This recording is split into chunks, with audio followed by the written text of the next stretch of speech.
All right, we're here for another Bigfoot beer review. Today is the 2024 vintage. Right here, the label is the same as it was in 2025. Here's the 2025 here I'm going to review. Today I'm using the Grant's Ales glass I picked up at a beer store years ago. Bert Grant was a Scottish-born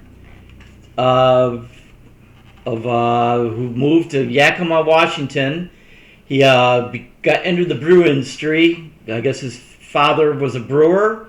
He entered the industry while living in Canada, went to Stroh's, and from there he moved to Yakima to work for a hop processor, and he helped develop the hop pellets in 1967. So that's a huge breakthrough. He later formed the Yakima Malting and Brewing Company that came up with Grant's Ales. He was the first the craft brewers to come up with an IPA. There at the time, the only commercially available IPA was Ballantine IPA from the Ballantine Brewing Company, originally from New Jersey, but later were bought out by Falstaff. And then he came up with the second commercially available IPA in 1983 when he started his brewery in 82. A Scottish ale was his first beer. Bert died in 2001, and his brewery sold a couple times and finally closed in 2005. But Grant's Ales is a very historical beer in the craft brewer industry, and I used to drink his beers. They were available here in Michigan in the 90s. And very good beer. It's sad that it's no longer around, but that happens. Let's try this. This is the 2024 vintage. Let's see if it's changed much in a year's time. Well, still has a good snap with the opening. So good carbonation still. A little bit of smoke on the top. Yeah, still very carbonated. I've kept this in the fridge downstairs since I bought it last year, so it should be in great shape. Now it's really highly carbonated. Actually, it was more carbonated than the 2025, which we're sitting in a bottle for a year. You wouldn't think possible. Well, that's a surprise. Colors are exactly the same. It did pour exactly the same. Pretty strong head. Interesting. Maybe a piece of yeast from sitting so long. Sierra Nevada does add yeast to all their bottles and cans for secondary fermentation and also to help keep the beer fresh. So usually it's compacted well on the bottom of the bottle or can. You'll never see it usually, but there's a little bit right there. So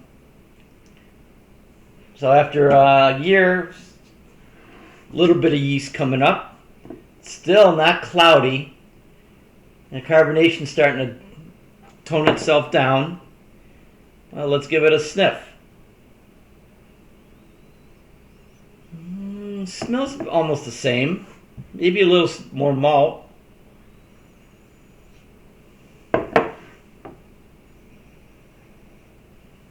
Yeah, I think the malt's a little more apparent there in the aroma. Let's give it a taste.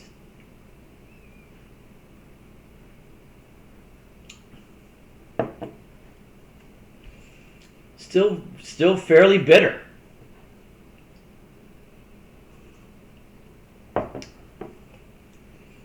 Although this has a little bit more hop flavor, the bitterness is almost exactly the same.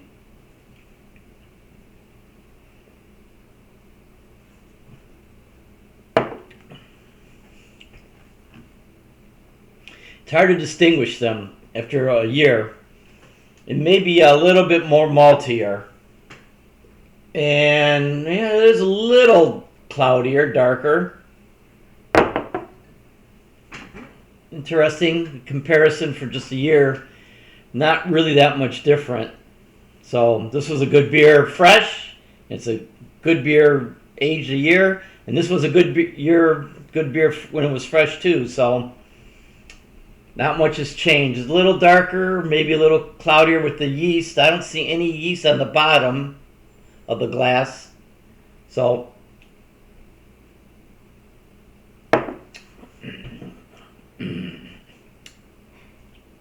yeah, really tasty. Still not, yeah, it's really tough to tell the difference, to be quite honest.